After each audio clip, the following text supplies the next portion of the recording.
LATEEF ADEDIMEJI lórúkọ mi, ẹ̀yin èèyàn mi nílé lóko lájò, ìròyìn ayọ̀ ni mo mú wá fún yín, ṣé mo bó ṣe ń lọ. Red TV ni mo fẹ́ bá yín sọ̀rọ̀ nípa ẹ̀, àti ní oríṣiríṣi àwọn nǹkan aládùn tí à ń gbébọ̀ lórí YouTube channel wa tó jẹ́ pé tẹ́ ẹ bá ń rí wọn, ẹ̀yin náà máa dunnú pé nǹkan tí mo subscribe fún yìí nǹkan gidi ni. Kí ló ń dúró ṣe? Ó yá gbéra lọ subscribe sí YouTube channel wa kó dẹ̀ turn post notification ẹ̀ on nítorí pé kí ni o àwọn aládùn ó ń bọ̀ lórí YouTube. Bọ̀rọ̀ kìíní tẹ̀ ń wò ó ń bọ̀ lórí YouTube pẹ̀lú àwọn ìdárayá gidi ó ń bọ̀ lórí YouTube. Má gọra ẹ o, èmi LATEEF ADEDIMEJI, I am a part of this ni mo ṣe ń sọ fún yín wípé go and subscribe now and put on your notification kẹ́ ẹ lè mọ̀ tá bá ti post àwọn ohun mèremère míì. Kí ló ń dúró ṣe? Gbéra kó lọ subscribe kó dẹ̀ turn post notification ẹ̀, ìyanu máa ṣẹlẹ̀. Bless you.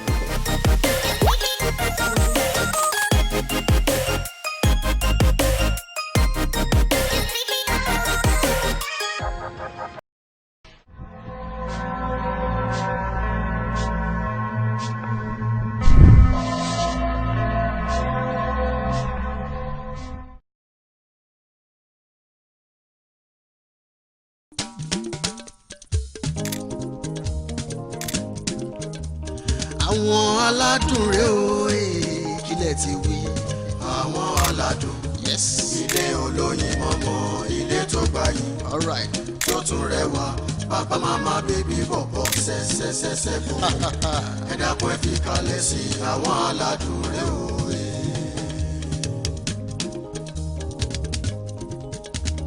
Àwọn aládùn rẹ̀ o àwọn aládùn rẹ̀ o àwọn aládùn kájọ máa ṣeré o ṣẹ́ṣkẹ́ṣkẹ́ àwọn aládùn rẹ̀ o.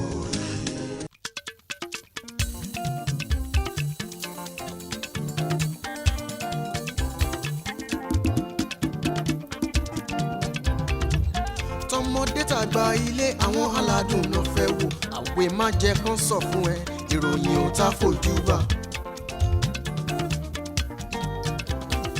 Bàbá ń bẹ níbẹ̀ bàbá tí ò bá gbẹ̀rẹ̀ màmá náà ò gbẹ̀yìn màmá kò fòṣì.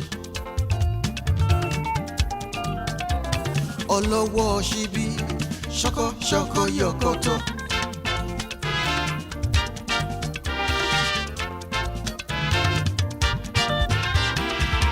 Àrólé náà ò gbẹ̀yìn ajú ní ọ̀bọ̀bọ̀ ọlọ́pọlọ pípé bàbá rẹ̀ lọ́jọ́. Jùmọ̀kẹ́ ajú mi bèbí ẹlẹ́yinjú ẹ̀kẹ́ olójú.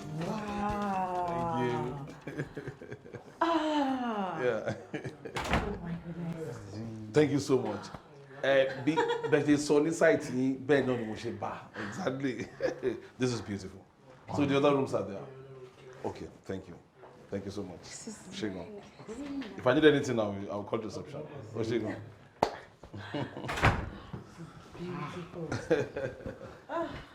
You can come and peep the bedroom. There's a bedroom. Oh my God. You know. You like it? Oh, fine. Really beautiful. Yes. You know the funniest thing? Oh, damn it, lójú gan. Ọlọ́runwájú mi kò ń disappoint. Mo pé value ma always mojú lọ sọ́jà. Bo na, you check out your mother now. Ṣé fẹ́ sọ fún mi pé daddy yóò mojú lọ sọ́jà.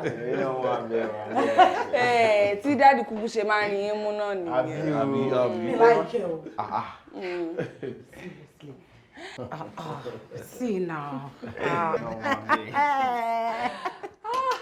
But the B-by really makes sense. Yeah. It's like home away from home. Oh, this is more than home away from home. This is palace away from home. As in, it will be now. You only my former woman now. They are for home baby. You might come back.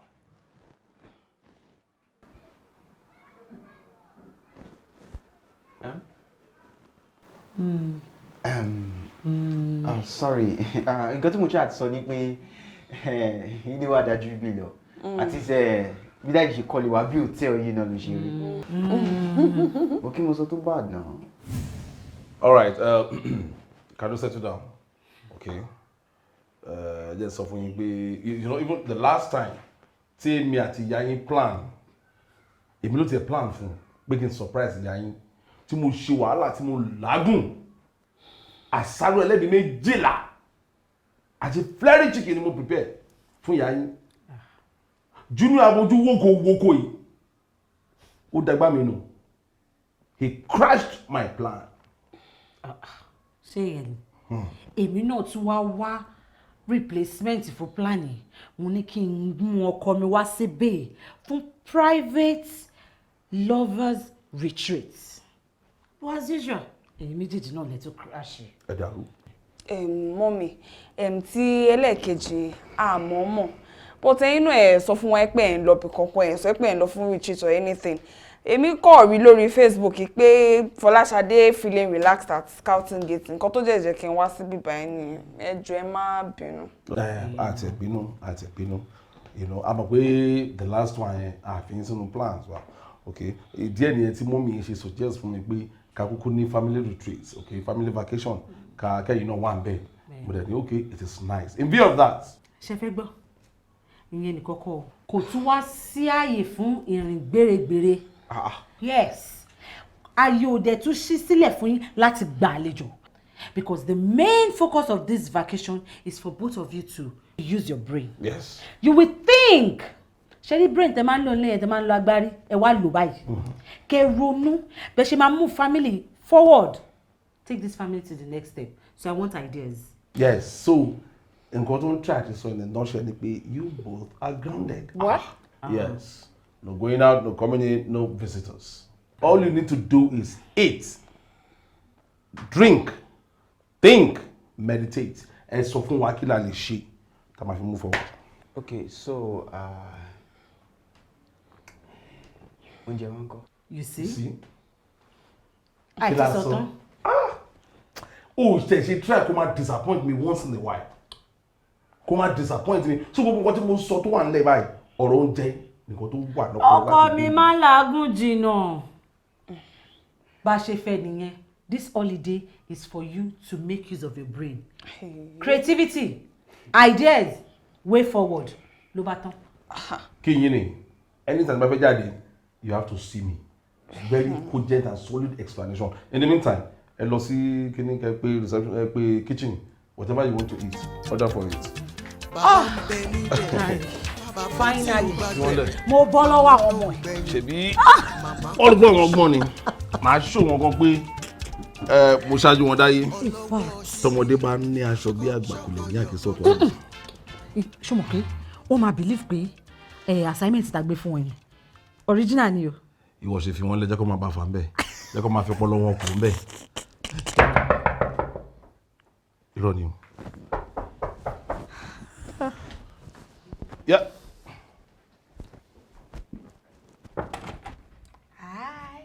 Kí ló dé? Kò sí ẹ má bínú dáàdì. Mo ní kí n wá béèrè lọ́wọ́ yín pé nǹkan tẹ́ ní ká lọ rò èlò gangan ni ẹ fẹ́ gbélé fún àìdẹ́ kí má lọ máa rò nǹkan 10 million naira fún 1 million. Ṣé wọ́n ti sáré rò nǹkan tó fẹ́ ṣe ni? No, mi ò tí ì rò but I need to know the actual amount so that my mom go and think of any amount 10 million 20 million 100 million agbára lọ́wọ́ ká agbára mi gbé lọ think high think wide anything just think and let me know. Okay, I have something else. No. Daddy, wait first. We don't close. Jọ kí ló fẹ́? Ó ń dáwọ́ lóòrùn ìtumọ̀ kẹ́mà ni ló wá ní pẹ́pẹ́sẹ́ o pé kí ni idea budget tí mo fẹ́ káwọn ṣe mo ní kí tẹ́ lọ owó àròdán tí mo fún wọn ló jókòó síbẹ̀ ló ń darí wọn ló ń bẹ̀ kọ́ jókòó síbẹ̀ kó máa ṣe wọn. kó máa bá yí àbí. mo mọ̀ nǹkan jẹ́ kí mi wọ ní bathroom lọ́sìn kí n shower kí wá change mo ní surprise kan fún ẹ ó ní sexy dress kan tí mo rà specially for this occasion especially for you. Oh my God tèmi bá mi báyìí o tí mo kọ́kọ́. bóyá kí n sáré kọ wíìlì mi náà bọ́lá ojú. máa ti kọ́ dé bẹ́ẹ̀ mo bá rí wa then quickly shower ṣùgbọ́n. ojoojúmọ́ ló máa ń dàbí ọmọ tó má worry. bàbá ń bẹ níbẹ̀ bàbá tí ò bá gbẹ̀rẹ̀ màmá náà ò gbẹ̀yìn màmá kò fòṣì.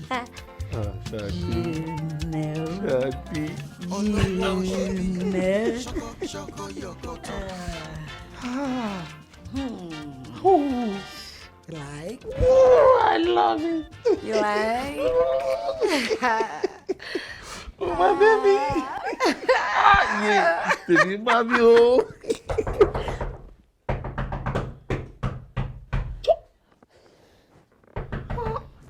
Mo, kí ni mo wá fi ṣú lọ́mọ wọn báyìí?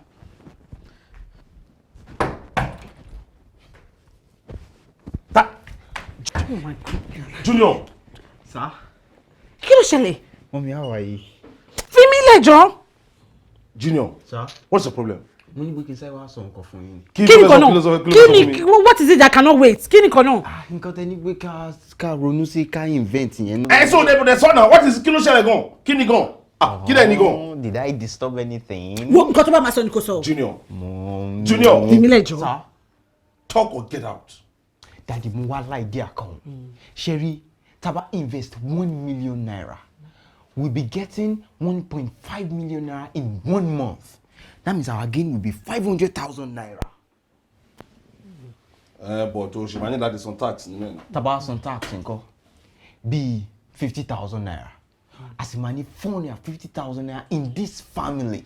So 450,000 naira times 12 just in 1 year. Elolo ma je ba yen, mommy. Who are you asking such questions? Ìwọ tó gbé wá náà ni kò gbé calculator kò máa tún. Hey, young man. Hey, Sir? Hey, drop phone here. Oh yeah, pẹ̀lẹ́ ó ti sọ̀rọ̀ ó ti make sense. Mo máa lọ, a máa wá yanjú ìtókù later. Get out. Daddy kí n máa lọ. Mo ní kó máa lọ. Ó gbóyè bá mọ́ ni. Mommy ṣe ti gbọ́ daddy. Mommy ṣe ti pé tó bá jẹ́ pé àwọn kọ́ ló sọ pé kí n lọ ṣe kíni báyìí ṣe rí pé wọ́n máa ní pé daddy Junior serious. Junior ṣe ṣe ti pé daddy ò nífẹ̀ẹ́ mi. Daddy, I don't like this. All this time you always do this to me. In fact, àbútẹ̀ tí ń lọ ń gbà yẹn gan. Okay. Ọ̀dà má bínú. Má bínú. Ó kò jẹ́ pé ìgbà mi ìwọ náà máa kàn ṣe nǹkan kan tó máa upset daddy. Má bínú. No, mo ti bínú. Tí máa wo nǹkan tí daddy ti ń sọ fún mi láti jọ́ yìí, máa ti ní psychological problem. If I'm taking it to heart, in fact, máa ti ní brain tumor. Mama. Larry. Like it. Pẹ̀lẹ́ má bínú.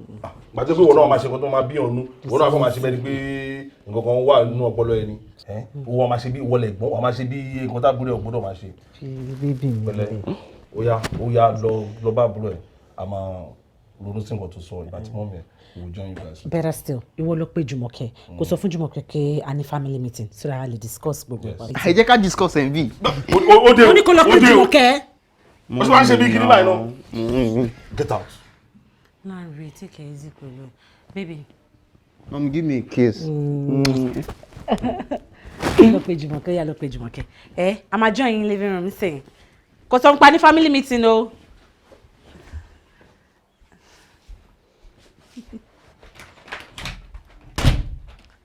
O lọ bá ọmọ ẹ wá girlfriend. Ìlú tó ń ṣe kó fi ìyàwó tèmi lẹ̀ o. Èwo ni mọ́mí peg mi. Ṣoṣun jowó ọmọ. But that's on a serious note now. Ọ̀dọ́ ọmọ yẹn sọ, ó hit me o. O rò bẹ́ẹ̀. Tèmi náà. Gbogbo bó ṣe analyse gbogbo nǹkan tó wà lórí ẹ̀ tó wà lọ́pọlọ yẹn débi owó tó máa lò débi profit. Makes sense. Lẹ́nu ìṣẹ́jú mélòó. As in, èmi gan wà impressed. Tí ẹ tún ṣe ju àbúrò ẹ̀ tó sọ pé 10 million dé. Kí ló ti rò tó béèrè pé òun fẹ́ ṣe kí òun náà dé 10 million. Ó rẹ́ ní fẹjọ́. Wo bó ti mú tiẹ̀ wá 1 million dẹ̀ ti analyse ẹ̀ pé ó tún bá wa sọ profit máa ní lórí ẹ̀. It's catchy. Jẹ́ ká lọ gbọ́ àwọn ká gbọ́ nǹkan tí wọ́n tẹ̀ fẹ́ sọ. Ó tẹ̀ necessary at Àtọ́ ní least. 10 million, àtọ́ ní 1 million. Wọ́n á wá defend ẹ̀. Àbọ̀. Yes. Bọ́ ọmọ èèyàn máa wọ̀n ẹ̀ omi láì gbèsè máa ṣe àwọn ìbẹ̀ni pé kó lọ wáyà kò tiẹ̀ bóyá kó lọ wá girlfriend fún àbúrò. Lọ wọ aṣọ ẹ̀ kó jẹ́ ká. Ó dọ̀ ọmọ ẹ̀ lọ́mọ. Lọ wọ aṣọ kó jẹ́ ká lọ bá wọn jọ. Ó tún jowó ọmọ ẹ̀. Ó dà mo ti gbọ́. Wọ́n jọ owó. Àwọn aládùn kájọ máa ṣeré o. Ṣẹ́ṣkẹ́ṣkẹ́ àwọn aládùn rẹ o. Jùmọ̀kẹ́, ìwọ tó sọ pé ó máa ní 10 million naira. Jókòó kó listen sí presentation Junior tó fẹ́ lo 1 million naira. Èmi mọ̀ pé fẹ́ kàn tẹ́lẹ̀ Jùmọ̀kẹ́ like nǹkan tó tóbi bí yẹ but it is always good to start little so as to grow big. Junior, we are all ears. Daddy, Mommy, thank you very much.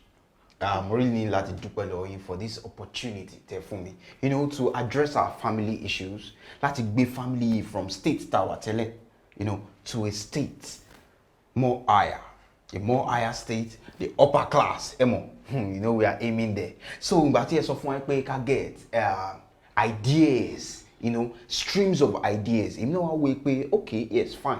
That's a good idea. Mo wá jókòó. Mo sọ ọpọlọ kalẹ̀, mo rò dáadáa. I had a self-conversation with myself. God, please, Junior, can you just go straight to the point? That means your presentation is becoming boring. One who hit the nail on the head. So, I come up with this idea.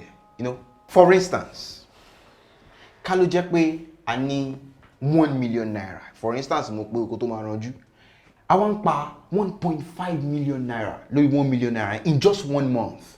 Wow. That is 500,000 naira gain. Okay, let us now imagine that our Santa.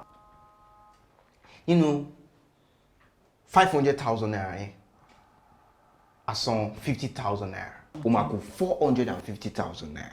That means our family has 450,000 naira in 1 month.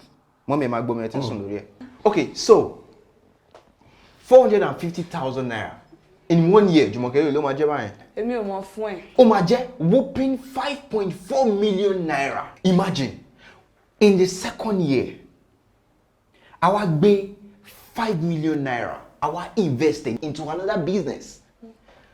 1 million naira here, 1 million naira here, 1 million naira there, 1 million naira there. That is 1 million naira in 5 places. So our gain 450,000 naira in 5 places. And we multiply 450,000 naira times 5. You must get 2,250,000 naira. Hey! That is big money. Don't you understand that? Gracias. Thank you very much.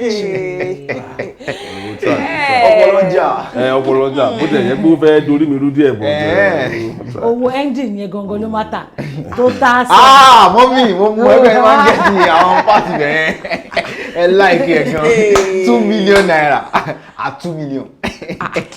But Junior, but sọ fún wa business idea to propose sílẹ̀ tí a fẹ́ fi gain ní 500,000 láti 1 million naira because I don't get. Ó ti ń ṣe lára. Actually, that is Junior, that is true. What is the business investment? Kí ni business? Sọ fún wa gain profit owó ojú owó. Kí ni business gbogbo tó propose? As in what type of business ni nǹkan tá fẹ́ invest on? Sọ fún wọn. Junior 1 million ẹgbọ́n mi o gain ni wa. Junior kí ni business to propose?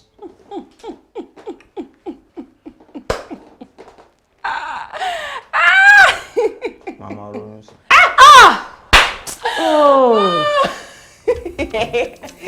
Junior.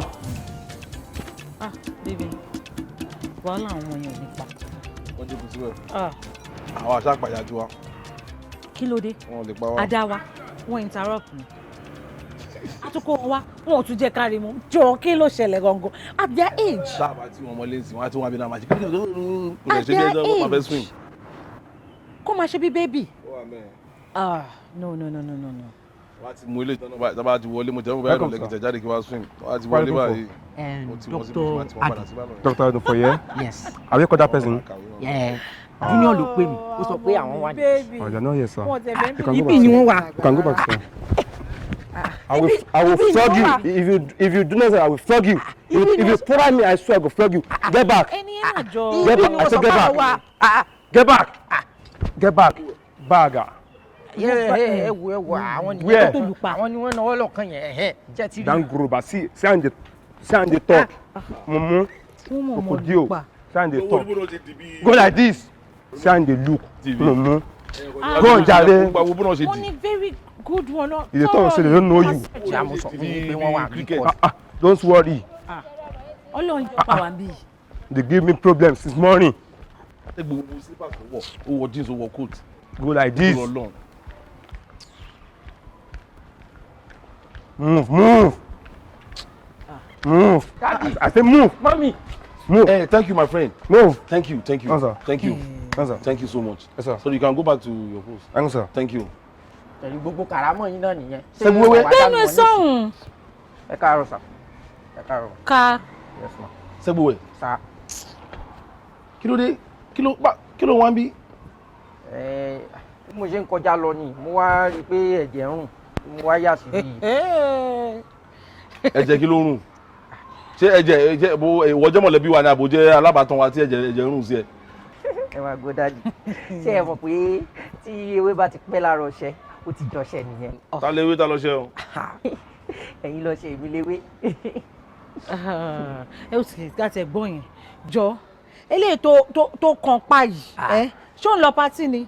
Àmọ́ mi òkè náà fẹ́ ṣe bí wọ́n ṣe ń ṣe nu àwọn American film yẹn ni. Òun American film nìyẹn o. Mo wojú. Èwo ló ti wá wò báyìí. Wọ́n pọ̀ mi lè dárúkọ wọn. Ó wà lára rẹ̀ mo sọ pé àwọn junior nìyẹn o àwọn junior ló pè ẹ́ kó wá keep on company ló ń jẹ́ bẹ́ẹ̀. Lóòótọ́ junior ló pè mí ó sọ pé àwọn wà grinded so. Grinded. Bẹ́ẹ̀ni. Grinded. Grounded. Grounded sọ pé àwọn ti wà grounded. Pẹ̀lẹ́ SEGBOWE the obsession dog. Èmi nìyẹn wà. Ẹ jọ̀ọ́ ṣé kìí ṣe àjọ ọlọ́pàá nìyẹn. Òun ni. Mi ò ṣàjọ ọlọ́pàá o. Lẹ́yìn ìgbà tó dáhùn pé bẹ́ẹ̀ ni mà. Well anyway SEGBOWE má jẹ́ kí n parọ́ fún ẹ ó jẹ́wọ́ ni o you understand tó bá jẹ́ pé ó jẹ́wọ́ ni mi nígbà kí security yẹn bó ṣe mú ẹ wá bó ṣe bọ́ǹdù ẹ débi máa ní kó bọ́ǹdù ẹ padà o understand máa ní kó bọ́ǹdù ẹ padà bọ̀ torí pé ó jẹ́wọ́ ni gẹ́gẹ́ bí ẹ ṣe sọ náà o ti dewé lóòótọ́ àwọn ọ̀rẹ́ ẹ wọ́n ṣẹ̀ èmi ló dẹ̀ ground wọn. Ẹ má bínú sá. Yes. O ń bẹ̀ mí. Mo bá wọn bẹ̀bẹ̀ ni. Wọ́n wà nínú rúùmù wọn. Àwọn aládùn kájọ máa ṣeré o ṣẹ́ṣkẹ́ṣkẹ́ àwọn aládùn rẹ o. Bàbá ń bẹ níbẹ̀ bàbá tí ò bá bẹ̀rẹ̀. Tí bá pè báyìí ó máa wà ní Túnde ọba ọ̀la. ṣẹ̀dá ti ṣe. Pàdé mi wo lóòrùn ní gbogbo wa o. Dádì ní pé wíwo bí fine gan o. Ìgbádùn lè wà. In fact dáì tiẹ̀ tún nígbà tó gbọ́dọ̀ kúrò nínú yàrá wa a gbọ́dọ̀ tẹ compound. Wo mo ṣe bí rọ́ọ̀lù ń pa ni nígbà tó pè mí àfìgbà tí mo dé sálẹ̀ tí dáàdì sọ fún mi pé àwọn bínú sí yín gan ni. Ṣé o ti rí báyìí? Ìkílẹ̀ wá ṣe. Ṣe nǹkan kan o wọ́n níbi ká lọ máa ronú sí àìdíà òde wá. Ọpọlọ gbé wá ni. Bọ̀bọ̀ mi ọpọlọ ti sùn fánfán. Anyway game tí mo ní wá gbé wá ńkọ́. Mo gbé wá. Mo fẹ́ kò ní disappoint mi. SEGBOWE lára. Ṣèdá ti ṣe. Mo gbé wá. Mo gbé dé. Yes, I connect it.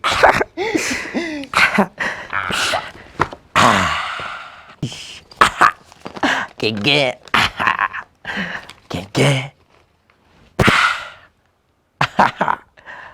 O like it. O fine bàjẹ́. SEGBOWE. Kí lélẹ̀? Game ni. Game. Mo ní kó bá mi gbé PS wá ò ń gbélé wá. PS ṣé mo rí kọ́kọ́rọ́ wọnú ilé yín ni tí màá fi gbé PS àbí mo fẹ́ fo fẹ́ǹsì yín. Ó bá jẹ́ fo fẹ́ǹsì náà. Kí mi fo fẹ́ǹsì yín kí n fo fẹ́ǹsì yín wọlé kí wọ́n wá mú mi kán máa pariwo lè lé mi lórí. Jẹ́jẹ́ ká play game. Mo dáràn. Wo Ronaldo nìyí Messi nìyí. Ronaldo àti Messi. Kí ni Ronaldo àti Messi wà ní tíìmù kan náà? Èmi ò mọ ìwọ mú Ronaldo kí mi mú Messi. Nǹkan mú ẹ. Bí wàá ṣe máa play ẹ nìyí. O mo ṣe score mo ti ní 1 ó yá ìwọ náà play. Kí ni play.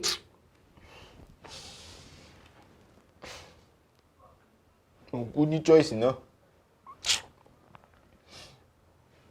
Bó mo ṣe máa play ilé báyìí.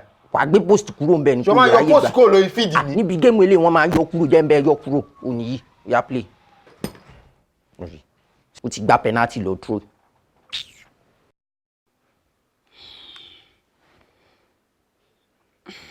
Hello? Èmi náà ti ń try láti pè é padà. Wo Gbọ́láhàn kò sí nǹkan tí mo fẹ́ ṣe o. Daddy ń ṣọ́ èmi àti Junior ni. There's nothing I can do about it. Mi ò mọ̀. Okay. I also want to see you. Mo fẹ́ rí wọ náà. But àti ìbẹ̀rẹ̀ oṣù ni Daddy ti warn mi pé àwọn ò fẹ́ rí ọkùnrin kankan pẹ̀lú mi until tí n bá parí university. I'll find a way. I don't know. Màá wá ọ̀nà tí màá ṣe wá rí ẹ ṣá. Just hold on for me, ṣó ti gbọ́? Okay. All right.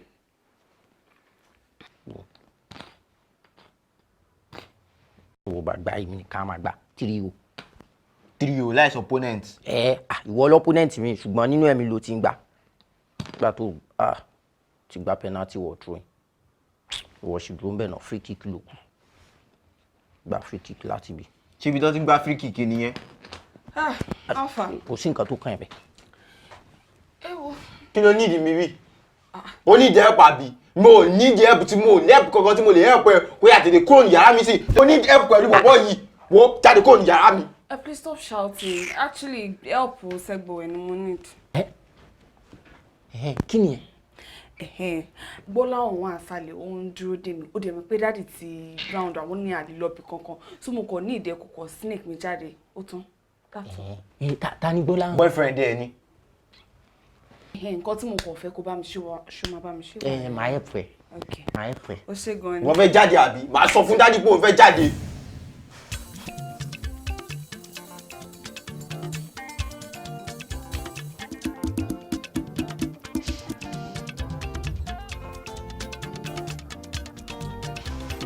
Daddy. Ṣẹ́gun wẹ́wẹ́. Yes sir. O ti ń lọ ní òfẹ́ dágbére ni.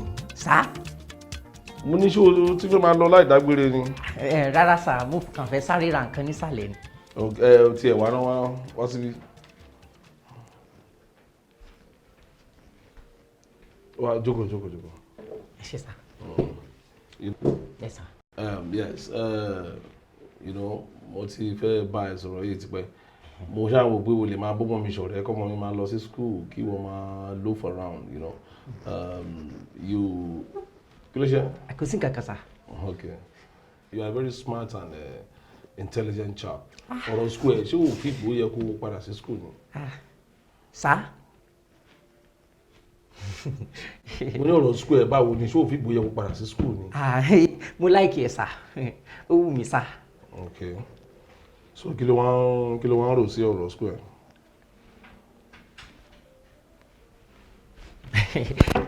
Yes sir.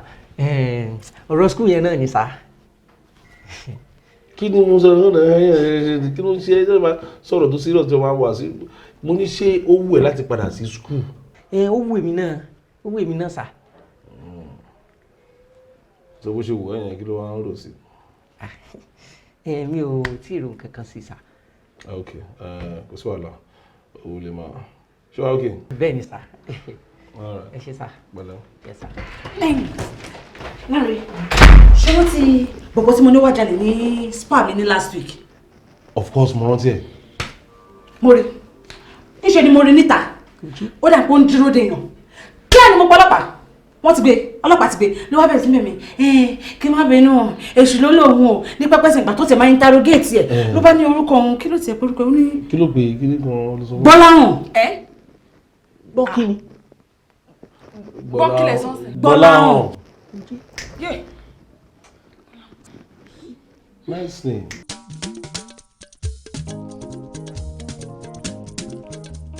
Àwọn aládùn rèé o kílẹ̀ ti wí. Àwọn aládùn ilé olóyin mọ́mọ́ ilé tó gbayì tó tún rẹwà bàbá màmá bèbí bọ̀bọ̀ ṣẹ́ṣẹ́ṣẹ́ṣẹ́ bò ẹ dákun ẹ fi kalẹ̀ sí àwọn aládùn rèé o.